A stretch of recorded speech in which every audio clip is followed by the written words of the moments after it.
Let go of me! Not until you listen. Hey, break it up! Now stay out of this. Help me!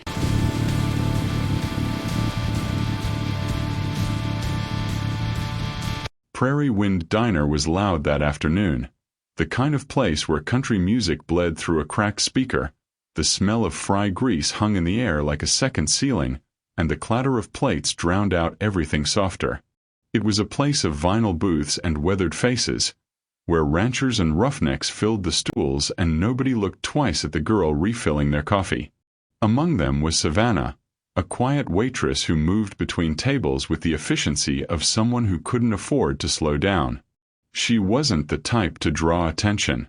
Jeans, a plain white shirt, hair pulled back tight, eyes forward. But beneath that steady face and tired smile, there was a weight she carried in complete silence, a grief so deep it had no bottom, one she had never spoken of, one that most people in that diner couldn't begin to imagine. That Tuesday, when the Red River Riders rolled into the parking lot, the whole diner felt it before they even walked through the door. Engines. Chrome. Dust. Savannah didn't look up. She never did when trouble came calling. Before we dive into this incredible story, tell me where you're watching from and what time it is there right now. I love seeing how far this channel reaches. And if you enjoy powerful emotional stories with real-life lessons, go ahead and hit that subscribe button. Prairie Wind Diner hadn't changed in 30 years. The vinyl stools were cracked along the seams, patched with electrical tape somebody stopped replacing long ago. The ceiling fan turned slow overhead, pushing hot air from one side of the room to the other without cooling anything. The lunch rush smelled like bacon grease and burnt coffee, and the floor tiles told the story of every boot that had ever crossed them. Savannah knew every inch of it. She moved through the diner the way water moves through familiar rock. Fast, quiet, finding the path of least resistance. Table 4 needed a refill. Table 7 was ready to order. The couple near the window had been waiting on their check for 8 minutes. She kept all of it in her head without a notepad, without a pause, without complaint. From behind the register, Wayne watched her the way a man watches something he owns. He didn't smile. He calculated. Savannah felt his eyes the way you feel August heat in Texas. Constant, heavy, and completely impossible to escape. They heard them before they saw them. A low rumble that started somewhere down Route 60 and grew until the windows of Prairie Wind Diner began to tremble faintly in their frames. Then the parking lot filled, one by one, big bikes rolling in with the kind of unhurried confidence that makes ordinary people go still without knowing why. The diner quieted the way a field goes quiet before a storm. Dustin Wheeler came through the door first. 44 years old, broad across the shoulders, moving with the measured stillness of a man who had been in enough dangerous rooms to stop fearing them. His leather vest carried the Red River Riders patch and the quiet authority of someone who never needed to announce himself. Behind him came Tyler, louder, sharper, eyes already scanning the room like he was looking for a reason. The club settled into the corner booths without being asked. Savannah tucked her pen behind her ear and crossed the diner toward them. Steady, professional, giving nothing away. Same as always. Same as every table she'd ever approached alone. It happened in a single unguarded moment. Savannah turned from the adjacent table with a full glass of sweet tea and caught the edge of the booth wrong. Her hip, the corner, half a second of miscalculation, and the glass tipped. Cold tea cascaded across Dustin's jacket and soaked into the front of his shirt. She was already apologizing before the glass stopped rocking on the table. Reaching for napkins, her voice low and controlled, mortified in the quiet professional way of someone who cannot afford a single mistake. Dustin looked down at his jacket, then up at her. "It's all right," he said simply. And he meant it. But Wayne had seen it from across the room. He was moving before Savannah could finish her apology, crossing the diner floor like a weather system, face already darkening.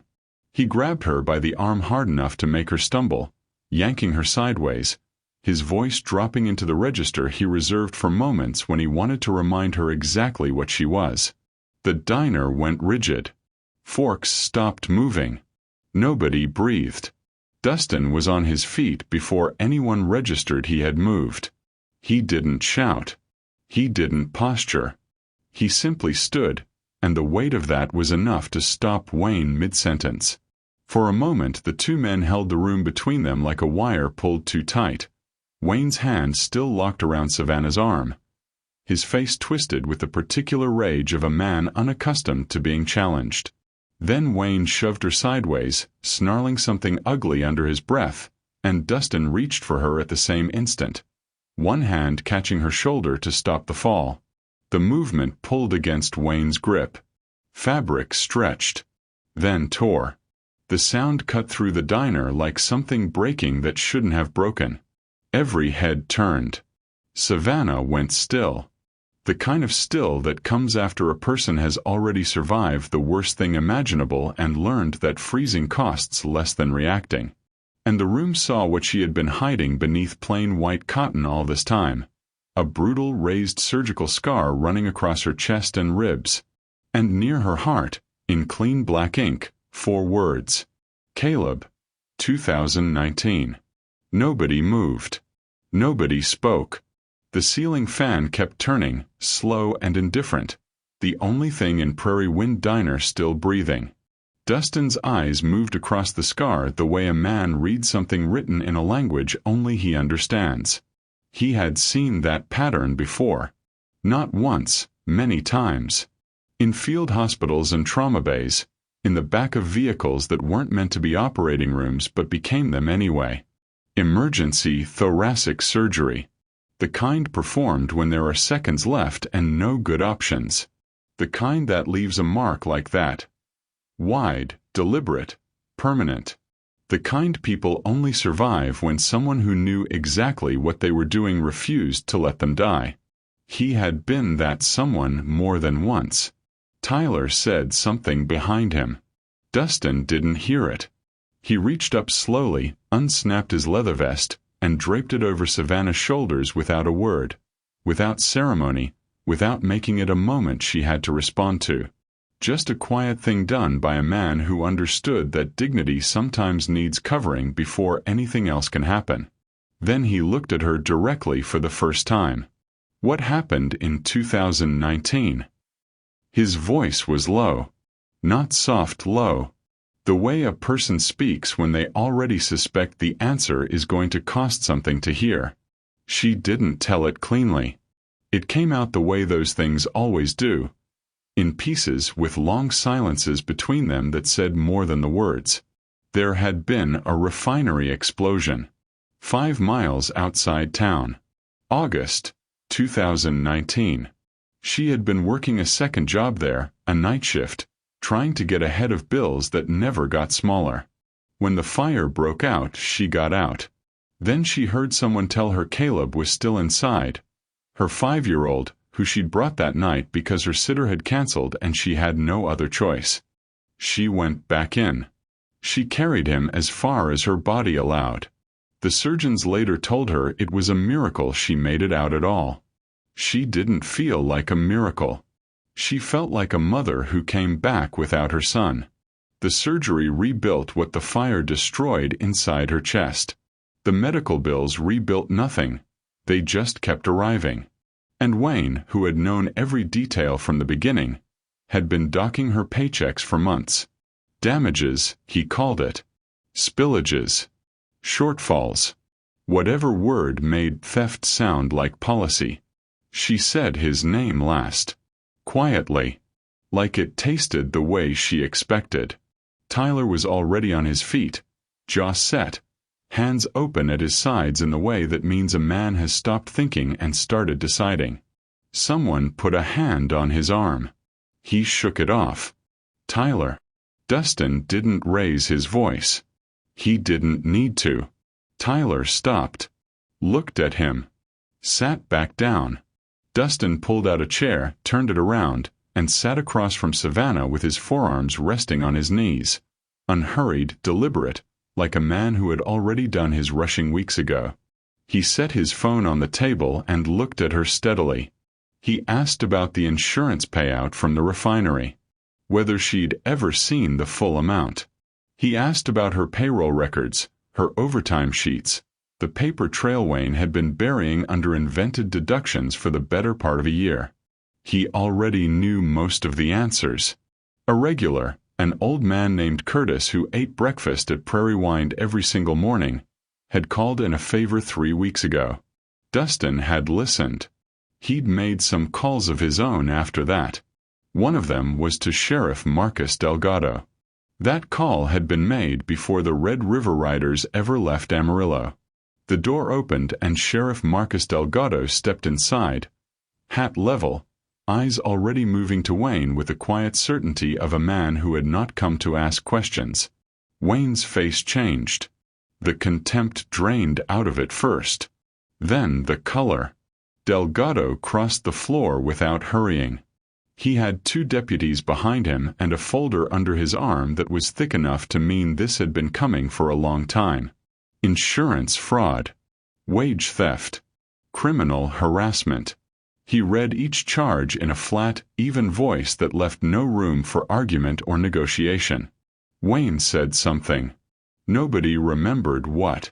The handcuffs went on and he was walked out through the front door of his own diner past every table he had ever lorded over, and the room watched him go in complete silence. The specific kind of silence that only settles when something long overdue has finally been corrected.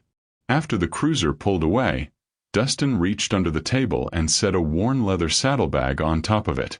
He unzipped it and passed it to Tyler without a word. Tyler passed it to the next man. It went around the table slowly, each man reaching in without being asked. By the time Savannah locked up that night, the debt was gone. The new sign went up on a Thursday morning in early spring. Hand-painted, clean lettering, hung above the door where Wayne's name used to be. Caleb's Table. Prairie Wind Diner.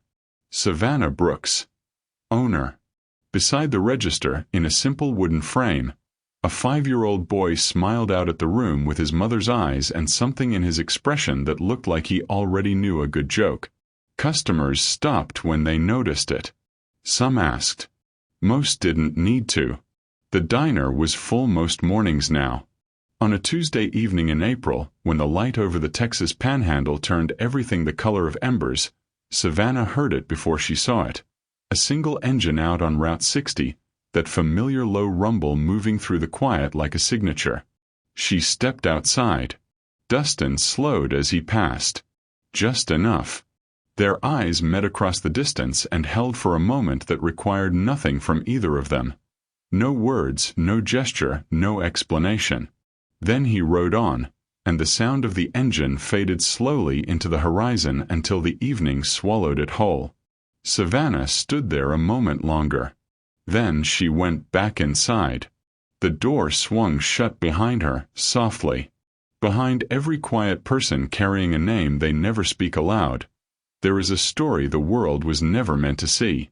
But sometimes, in the middle of an ordinary Tuesday, the right person walks through the door. And that's it for today's video. If you enjoyed it or learned something new, make sure to hit that like button. It really helps support the channel. If you're new here, don't forget to subscribe and turn on notifications so you don't miss what's coming next. Drop your thoughts or questions in the comments. I'd love to hear from you.